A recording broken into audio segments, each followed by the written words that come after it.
اس رب کے فیصلوں پر کیوں نہیں یقین کر لیتے کہ اگر آج تھوڑی مالی پرابلم آئی ہے، آج کوئی صحت میں پرابلم آئی ہے، آج میرے سر پر دھوپ ہے، سایہ نہیں ہے، میں کسی مشکل میں ہوں، تو جناب یہ میرے رب ہی نے بھیجا ہے نا، وہ تو سب سے زیادہ چاہنے والا ہے، آگے بڑی راحت انتظار کر رہی ہے، آگے بڑا انعام انتظار کر رہا ہے۔ ارے اس نے تو قرآن میں اعلان فرما دیا وَبَشِّرِ الصَّابِرِينَ، صبر کرنے والوں کے لیے خوشخبری ہے۔ مگر ہائے افسوس، جب وہاں سے کوئی مشکل آئی، جب وہاں سے کوئی آزمائش آئی، میرے بھلے کے لیے آئی، مگر ہم نے ناشکری کر کے، بے صبری کر کے، واویلا کر کے، کہیں ایسا تو نہیں کہ وہ سارا ثواب ضائع کر دیا، وہ سارا انعام ضائع کر دیا؟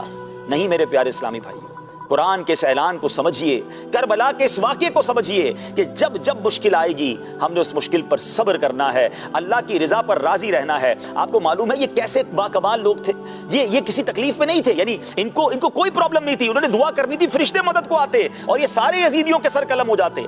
امام زین العابدین جب کربلا سے واپس لائے گئے نا، بیمار تھے اور آپ بیڑیوں میں جکڑے ہوئے تھے، ایک شخص آیا ان کے پاس اور کہتے ہیں مجھے بڑا افسوس ہے، میں آپ کو دیکھ کر بہت فیل کر رہا ہوں کہ کاش میں آپ کی کوئی مدد کر سکتا، کہ اتنی بڑی ہستی ہیں آپ، آل رسول ہیں اور آپ بیڑیوں سے جکڑے ہوئے ہیں۔ امام زین العابدین مسکرائے اور آپ فرماتے ہیں میرے لیے کوئی مشکل نہیں ہے۔ آپ نے ہاتھ ہلائے تو تمام بیڑیاں اتر گئیں، تمام زنجیریں دور ہو گئیں اور آپ نے خود دوبارہ پھیر لیں۔ فرمایا یہ میرا اختیاری ہے، ہم دعا کریں تو ہمارے لیے کوئی مشکل نہیں ہے۔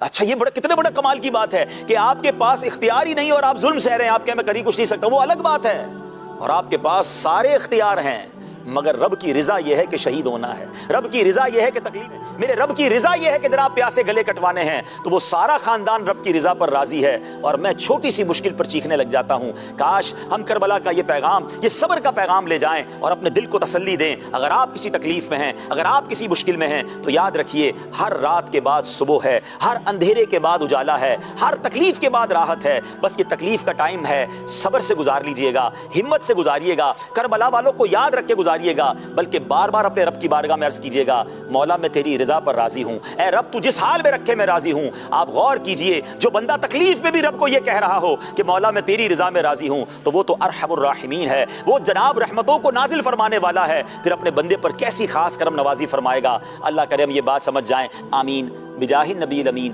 صلی اللہ تعالی علیہ وسلم۔ اللہ کے جانثاروں کو سلام، فاطمہ زہرا کے پیاروں کو سلام، السلام